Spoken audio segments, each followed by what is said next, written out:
ಎಲ್ಲರೂ ಒಂದೇ ಭಂಗಿಯಲ್ಲಿ ಮಲಗಲ್ಲ. ಕೆಲವರು ಎಡಭಾಗದಲ್ಲಿ ಮಲಗುತ್ತಾರೆ, ಮತ್ತೆ ಕೆಲವರು ಬಲಭಾಗದಲ್ಲಿ ಮಲಗುತ್ತಾರೆ, ಹಾಗೆಯೇ ನೇರವಾಗಿ ಮಲಗುತ್ತಾರೆ, ಹೊಟ್ಟೆ ಮೇಲೆಯೂ ಮಲಗುತ್ತಾರೆ. ಆದರೆ ಆಯುರ್ವೇದದ ಪ್ರಕಾರ ಎಡಭಾಗದಲ್ಲಿ ಮಲಗುವುದು ಉತ್ತಮ. ಇದನ್ನು ವಂಶಕುಶಿ ಎಂದು ಕರೆಯುತ್ತಾರೆ ಮತ್ತು ಈ ಭಂಗಿಯಲ್ಲಿ ಉತ್ತಮ ನಿದ್ರೆ ಬರುತ್ತದೆ. ಎಡಭಾಗದಲ್ಲಿ ಮಲಗುವುದರಿಂದ ನಿಮ್ಮ ದೇಹದ ಭಾಗಗಳು ಕೆಲಸ ಮಾಡಲು ಸುಲಭವಾಗುತ್ತದೆ.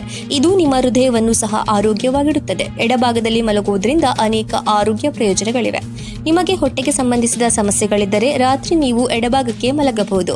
ಗರ್ಭಿಣಿಯರು ತಮ್ಮ ಎಡಭಾಗಕ್ಕೆ ತಿರುಗಿ ಮಲಗಲು ಸಲಹೆ ನೀಡಲಾಗುತ್ತದೆ, ಏಕೆಂದರೆ ಹಾಗೆ ಮಾಡೋದ್ರಿಂದ ಅವರ ಬೆನ್ನಿನ ಮೇಲಿನ ಒತ್ತಡ ಕಡಿಮೆಯಾಗುತ್ತದೆ. ಇದು ಭ್ರೂಣ ಮತ್ತು ಗರ್ಭಾಶಯದಲ್ಲಿ ರಕ್ತ ಪರಿಚಲನೆಯನ್ನು ಹೆಚ್ಚಿಸುತ್ತದೆ.